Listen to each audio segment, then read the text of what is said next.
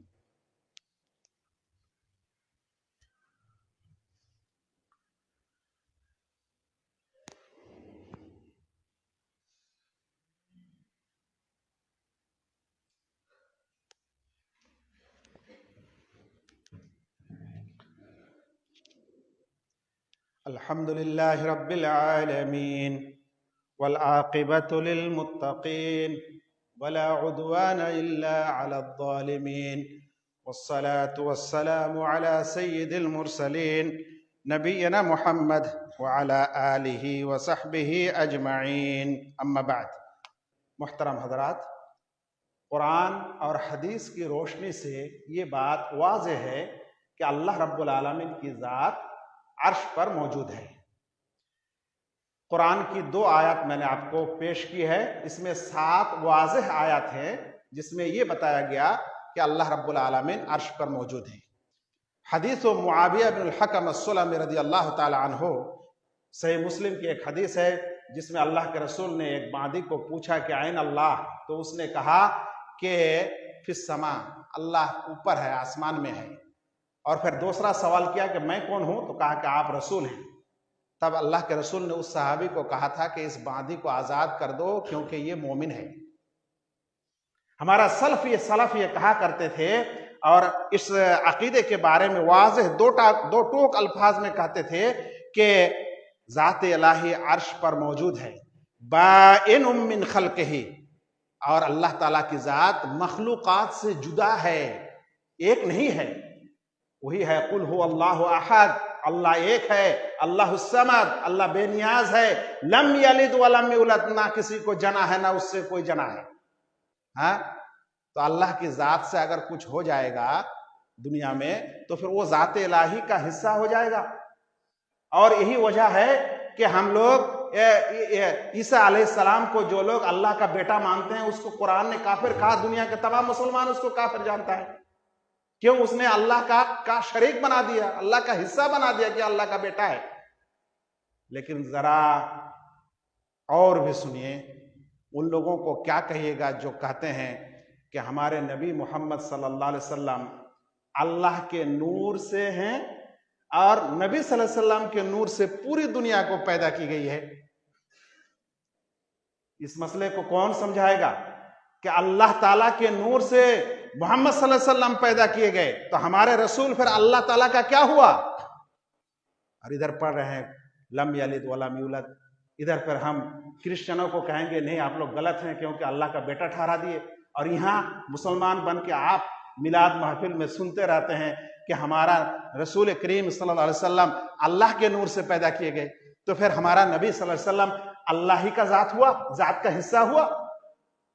اور پھر یہ بھی کہتے ہیں پھر اس نبی کے نور سے پوری دنیا کو پیدا کیا گیا، تو پھر آپ بھی اللہ کے نبی کا نور ہیں، میں بھی اللہ کے نبی کا نور ہوں، یہ مٹی بھی اللہ کے نبی کا نور ہے، یہ آسمان بھی اللہ کے نبی کا نور ہے، اور یہ کیچڑ بھی اللہ کے نبی کا نور ہے، نعوذ باللہ یہ منافق بھی اللہ کے نبی کا نور ہے، اور یہ کافر بھی اللہ کے نبی کا نور ہے، اور یہ جتنے حیوانات ہیں یہ اللہ کے نبی کا نور ہے، نعوذ باللہ یہاں تک کہ کتے بلی اور وغیرہ وغیرہ بھی اللہ کے نبی کا نور ہے۔ یہ کون سا عقیدہ ہے؟ نبی کا کون سا احترام ہو رہا ہے کہ آپ کہیں گے اللہ کے نور سے محمد صلی اللہ علیہ وسلم کو پیدا کیا گیا، اور محمد صلی اللہ علیہ وسلم کے نور سے پوری دنیا کو پیدا کیا گیا، اور پوری دنیا میں یہاں کافر بھی بستے ہیں، مشرک بھی بستے ہیں، نعوذ باللہ یہاں پیشاب پاخانہ بھی ہے، یہاں وہ جانور بھی ہے جس کو اسلام نے حرام کیا، آپ کہیں گے کہ یہ نبی کا نور ہے؟ بھائی ہمارے نبی کا ذات وہ بھی ایک اہم ذات ہے، محترم ذات ہے، اور دنیا میں تمام انسان سے بہتر ذات ہے، سید الانبیاء ہیں، اور تمام امتیوں کے لیے، توحید کو ماننے والوں کے لیے شفاعت کرنے والے ہیں، اس میں کوئی شک نہیں۔ لیکن اللہ کے نبی کو پھر اللہ کی ذات کا نور قرار دینا اور اس کے نور سے تمام کو، دنیا والے کو نور سمجھنا، یہ ایک اور غلط عقیدہ ہے۔ اسی عقیدے کا عکاسی ہے جس کو میں نے آپ کو پہلے کہا تھا کہ کچھ لوگ ہیں دنیا میں جو یہ کہتے ہیں کہ کریٹر یعنی پیدا کرنے والا، خالق، اور دنیا میں جو کچھ موجود ہے مخلوق، ان دونوں میں کوئی فرق نہیں ہے، دونوں ایک ہی شے ہے۔ تو اگر وہ عقیدہ غلط ہے تو پھر یہ عقیدہ بھی غلط ہے کہ اللہ کے ذات کے نور سے نبی محمد صلی اللہ علیہ وسلم کو پیدا کیا گیا اور ان کے نور سے پھر پوری دنیا کو پیدا کی گئی۔ اللہ تعالی ہم سبوں کو ان عقیدے کی گٹھیوں کو سمجھنے کی توفیق عطا کرے، اور اس میں جو قرآن اور حدیث کے برخلاف عقائد ہیں اس کو چھوڑنے کی توفیق عطا کرے، اور اس میں کوئی کدورت دل میں نہ رکھے۔ قرآن اور حدیث جب واضح ہو جائے تو پھر دنیا کا کوئی مشن اور کوئی نظریہ اور کوئی چیز آپ کو روک نہ سکے۔ یہ سب ہمارے اسلام اور مسلمان بننے کا تقاضا ہے۔ اللہ رب العالمین سے دعا ہے کہ اللہ ہم سبوں کو صحیح عقیدہ اور توحید پر قائم رکھے اور ایک موحد انسان بنائے، فقط اللہ کی ذات ہی کی عبادت کرنے کی توفیق عطا کرے، پیارے نبی صلی اللہ علیہ وسلم کو عزت دینے اور اس کے حکم اور امر و نہی کو بجا لانے کی توفیق عطا فرمائے، اور اس پر 12 درود ادا کرنے اور پڑھنے کی بھی توفیق عطا کرے۔ اللہ تعالیٰ نے اس ذات نبی پر درود پڑھنے کے لیے بار بار حکم فرمایا ہے۔ اللہم صلی علی محمد وعلی آل محمد کما صلیت علی ابراہیم وعلی آل ابراہیم انک حمید مجید۔ اللہم بارک علی محمد وعلى آل محمد كما باركت على إبراهيم وعلى آل إبراهيم إنك حميد مجيد۔ عباد الله، إن الله يأمركم بالعدل والإحسان وإيتاء ذي القربى وينهى عن الفحشاء والمنكر والبغي يعظكم لعلكم تذكرون۔